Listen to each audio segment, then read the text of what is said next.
जनक जी ने जो उपदेश देना था दे दिया। जनक जी ने व्यास जी के पास संदेश भेजा कि आपका पुत्र जो है वो कोई सामान्य नहीं है, आपका पुत्र कोई सामान्य नहीं है।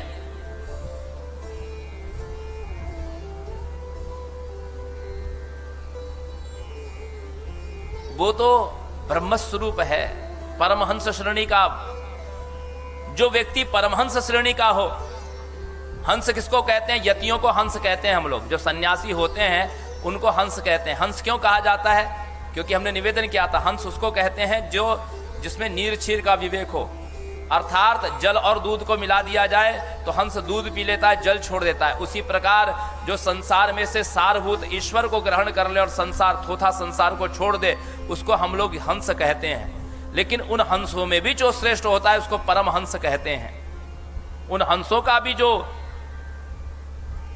प्रणतोस्मि गुरुम मुनि नाम, जो मुनियों के गुरु हैं, ऐसे सुखदेव जी बोले। ऐसे सुखदेव जी ने इस श्रीमद् भागवत की कथा को गाया है।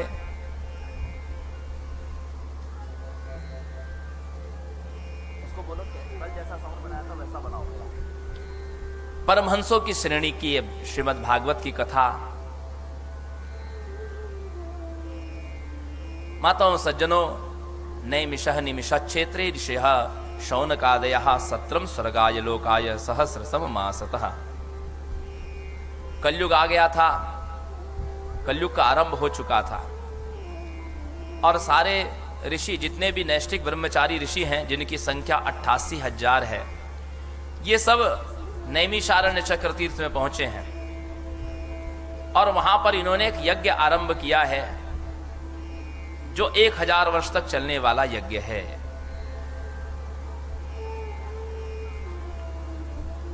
उसमें जीव मात्र के, मानव मात्र के कल्याण के लिए वो यजन किया जा रहा है, महायज्ञ। तो सुबह आरंभ हो करके दोपहर 12 बजे यज्ञ विश्राम होता है। उसके बाद महात्मा लोग थोड़ा सा फलाहार इत्यादि लेकर के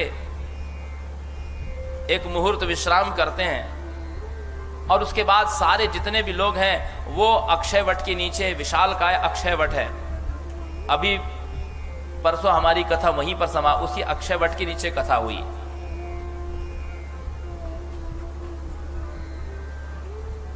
तो सज्जनों माताओं, ऋषि समाज वहां पर बैठा था और सूत जी से उन्होंने पूछा, सूत जी को वंदना किया। सूत जी से पूछा कि हे ऋषिवर, एक बात बताइए,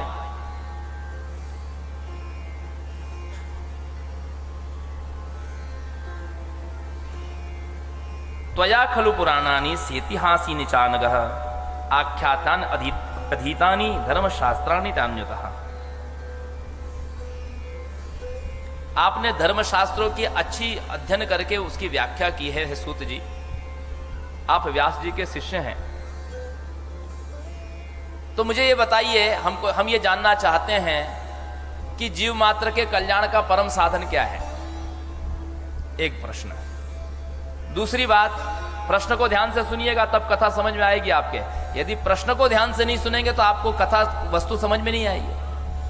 बोले जीव के कल्याण का परम साधन क्या है। दूसरी बात, संसार में शास्त्र बहुत सारे हैं, उनमें सबसे उत्तम शास्त्र कौन सा है। तीसरी बात, भगवान के कितने अवतार हैं और भगवान का अवतार क्यों होता है। पांचवी बात कि जब भगवान धर्म की स्थापना करने के लिए देवकी के गर्भ से प्रकट हुए थे और विविध लीला करके उन्होंने महाभारत का संग्राम आदि भी करवाया और उन्होंने आतताइयों का वध करवाया पांडवों के द्वारा, स्वयं भी कई आतताइयों का वध किया और धर्म की धरा पर स्थापना की। लेकिन जब वो स्वधाम चले गए तो कलयुग आ गया।